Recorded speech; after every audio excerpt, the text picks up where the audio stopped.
Hello and welcome to this Divine Partnership Coaching video. I actually wanted to add another tip. I have a small series about boundary setting and maintaining, and it's a process that I'm still working on, and it's kind of a continual thing, because if you start out having poor boundaries, then you got to figure out how to have them without them being too strong or too rough. And a healthy boundary is, think about when you go into a parking garage and you get to that toll line. Like, you should be able to let it up when it's appropriate. They should be flexible and evolving. They shouldn't always just be this, like, flat rule. A boundary is like a ladder, a good ladder, which is flexible. That's why aluminum ladders are often used by, like, painting companies or scaffolding companies, even though they bounce a little bit when you use them. They're actually stronger than, say, like a wooden ladder that is very stiff. It is much more likely to break, especially if you're carrying a lot of weight on it, like, say, a tool bag or a grip. A good boundary, a healthy boundary, is much like that. It should be flexible. It should be able to have some weight on it without breaking. But the idea too is that you shouldn't be getting to the place where you're allowing that much weight on it. That's what a boundary is. It's self-discipline with the ability to pull yourself away from toxic, or not even just toxic situations, like just the ability to say no thank you to something and not feel bad about it, and also to be able to recognize that you don't need for somebody to be violating you to feel like you don't want to do something. It should just be okay to just say, no thank you, I'm not really feeling up for that, right? And have enough self-discipline to be around people who at least typically respect that. We all have human moments, but overall consistently who respect that. But my tip is this. Think of, when I was young, I took karate classes. And one of the things that they taught us was that when you learn and practice the moves, they become a set of responses. And when you end up in a moment of, like, fight or flight, and you're, say, in a situation where you have to defend yourself, even if you have not practiced it for years, if you did practice it long enough, typically at least 30 days, but longer than that is stronger, then when you're in those fight or flight moments, your body naturally responds. Now, pretty much everything works like that. What you practice most often, what you think most consistently, what you experience most consistently is what you're going to do in a clutch moment. And typically, the only time that we need to have boundaries are when we are around somebody who is creating the need to have boundaries, or we are people-pleasing to the degree that we need to have boundaries to make sure we're not over-giving. And that puts us in survival mode. It often goes back to childhood traumas and mother-father wounds and things like that. And if, I have great humility and grace for all parents. But, I mean, anyone in the last couple of decades was often taught, suppress your emotions, put yourself last, put everybody else first, think about everyone else's needs before your own, etc. So you don't necessarily have to get into, like, a toxic situation to find yourself setting yourself up for exhaustion trying to please everybody. And so that becomes what is most practiced most consistently, until we get to a point where we recognize that the way that we were taught to do things growing up is not necessarily the way that we must keep doing them. We have a choice. Once you're aware of that, you are the author of your own story, and then you can make different choices. You can decide, oh, you know what?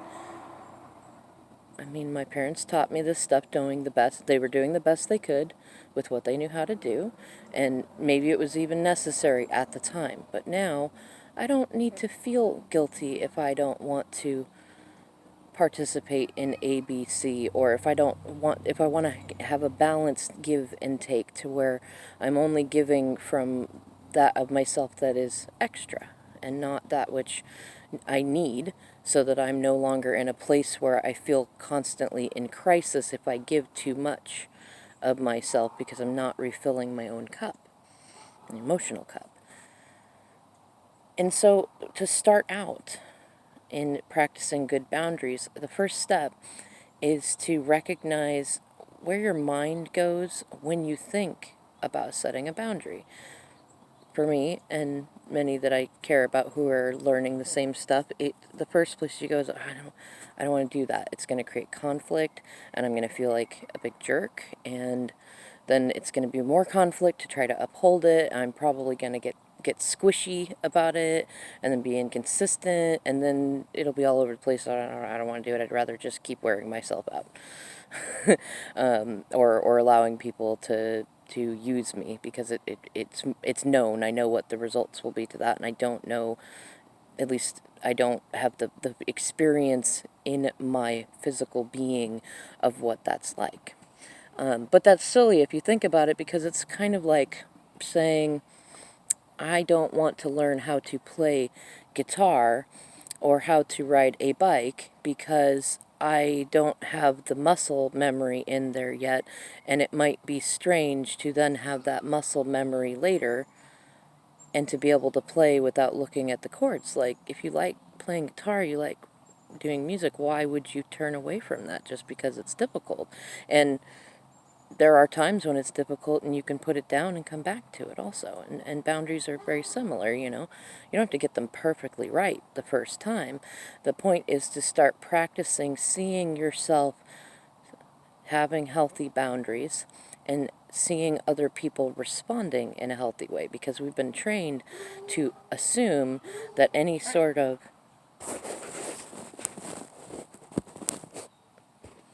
Sorry about that. I had a neighbor walk by and I was like, oh no. Thought they were talking to me. Anyways, well, just think about it. When you think about setting a boundary, where does your mind go?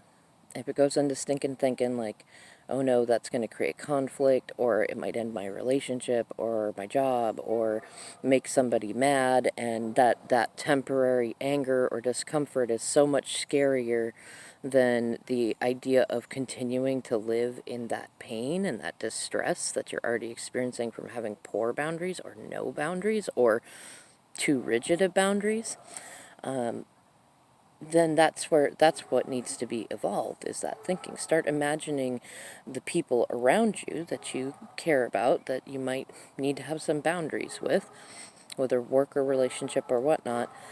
Start imagining them having faith in you, that you wouldn't, you're not trying to hurt them, you're not setting them down as some sort of ultimatum or self-worth hit, and have faith that, if they have a response that you did expect, like they get mad or they have their own fit, have faith that they're going to come out of that, and that even if they don't, you are going to heal to such a degree, at very least, that you don't contribute to their pain, and you actually help them have a good example of how to heal themselves, which they can carry on. That actually is much braver and much more healing for them than placating and allowing them to continue violating both their own boundaries and yours.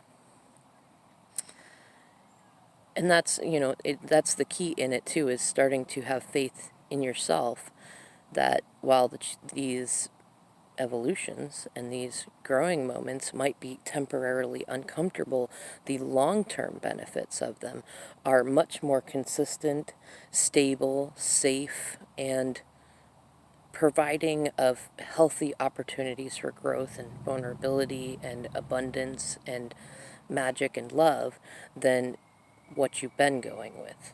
Because you can look at what you've been doing I mean, are you happy with the results? If you are, why are you watching this video? If you're not, this is the direction to go. You can start with like journaling, or even doing voice memos to yourself, and really get yourself into imagining yourself not as like some rough reactive warrior, just being a gentle, kind-hearted person who's like, no, I'm not interested. And if somebody is arguing with you and you say no thank you, say, you know, I understand that this might be unusual for you. It might feel different because I've not had great boundaries, and I don't expect you to fully understand or to do anything different than what you're doing right now, but I do need you to know that I respect my own no, and I know that I don't need to get triggered or to change my behavior even if it does upset you. And I am going to, for myself, be in a much more stable and grounded energy, whether that includes removing myself from the situation for a little while so you can cool down and I don't get heated up in the first place.